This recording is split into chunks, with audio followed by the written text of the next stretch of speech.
So, what happens when you take the cool, complex world of jazz and just smash it together with the raw, electric power of rock and roll? Well, you get one of the most exciting and revolutionary moments in music history, the birth of jazz fusion. Let's dive in and see how it all went down. Believe it or not, back in the late 1960s, this was the question on the minds of some of the world's most creative musicians. And the answer they came up with? It was a sound that was powerful, complicated, and totally new. It was pretty much a musical Big Bang. And I mean, just look at the difference here. This shows you just how huge this change really was. Traditional jazz, it was all about that cool acoustic swing. Fusion, on the other hand, it was loud, it was electric, and it had this driving rock groove. It wasn't just a new sound, it was a whole new attitude. So why did this even happen? Well, you have to remember, by the end of the 60s, rock music was everywhere. It was the sound of youth culture, and it was filling up these huge concert halls. Jazz, if it wanted to stay in the conversation, needed a jolt of that electric energy. It really needed to evolve. And the man holding the matches was the legendary trumpeter Miles Davis. Now, this guy was a true visionary. He was never, ever afraid to just tear up the rule book and try something completely new. He saw the power that rock had and decided, I'm going to bring that into my world. And that daring experiment, it became the 1970 album Bitches Brew. And let me tell you, this was not just another record. It was a landmark. It's pretty much considered the explosive starting point for the entire jazz fusion movement. The way they made this album was just as revolutionary as the music itself. Miles brought this massive group of musicians into the studio. We're talking 2 drummers, 2 bass players, and just told them to experiment. Then the producer took these long hypnotic jams and, using editing tricks from the rock world, basically cut and pasted them together like a film director. This was totally radical for jazz, which was usually recorded live. The old school critics? They were baffled, but young audiences got it. They connected with the energy, and the album became a huge commercial success. So, after the big bang of Bitches Brew, a lot of the musicians who played on it went off and formed their own incredible bands.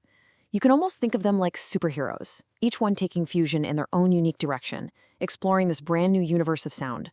Let's meet a few of the big ones. First up, one of the first major bands to come out of this whole scene was Weather Report.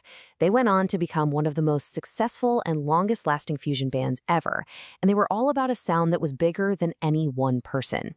So instead of the usual format where one person takes a long solo, Weather Report was all about the group improvising together.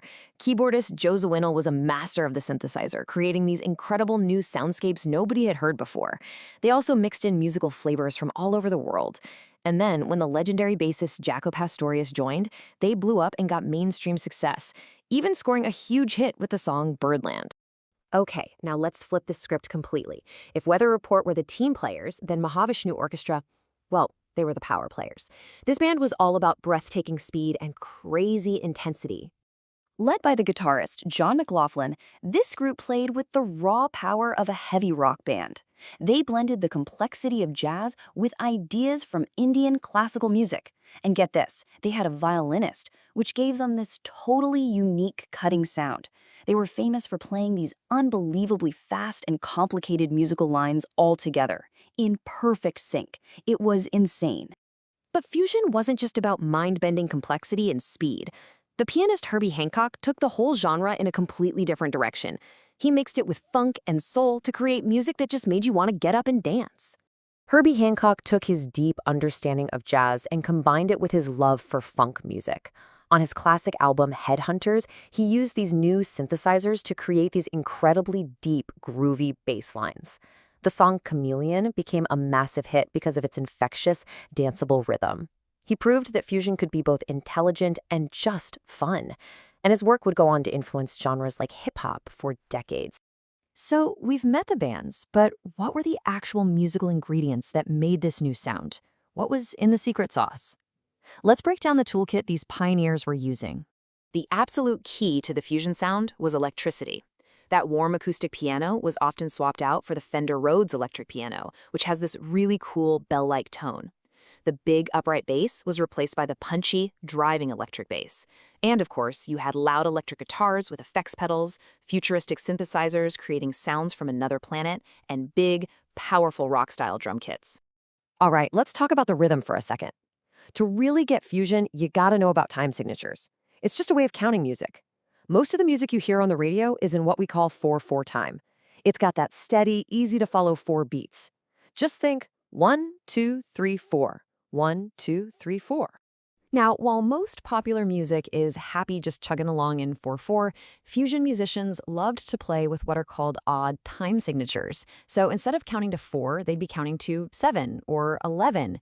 It made the rhythm feel tricky and super unpredictable, and it created this incredible sense of tension and excitement. So what about the solos? How do they work? Well, a lot of fusion tunes used a concept called modal jazz. Instead of the chords changing all the time, the band would just hang out on 1 or 2 chords for a really long time. Think of it like giving a painter a giant blank wall instead of a tiny canvas. It gave the soloist total freedom to explore and create these long, atmospheric, and super creative melodies. So you might be thinking, okay, that was the 1970s. Why does this matter now? Well, the truth is, its impact is absolutely undeniable. You can find its musical DNA in a surprising amount of the music that you listen to today. You can actually trace the ripple effect pretty clearly. It starts with those pioneers mixing jazz and rock. Then, musicians all over the world get inspired.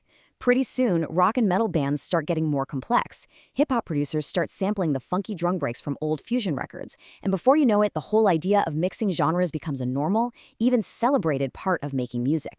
Seriously, next time you're listening to music, keep an ear out for it. You can hear fusion's influence in the crazy playing of modern rock and metal bands, in the funky samples used in hip-hop, and even in the high-energy soundtracks of video games and action movies. Fusion really helped pave the way for all of it. But, more than any specific sound or any instrument, the biggest legacy of jazz fusion was an idea. It was the idea that musical genres aren't walls, they're just starting points. It taught a whole generation of musicians that the most exciting things happen when you break the rules. Which kind of leaves us with one final thought. The fusion pioneers blended the sounds of their time to create something new. So if you were going to do that today, with all the music that's out there now, what 2 styles would you fuse together to create the music of tomorrow? It's something to think about. Thanks for tuning in.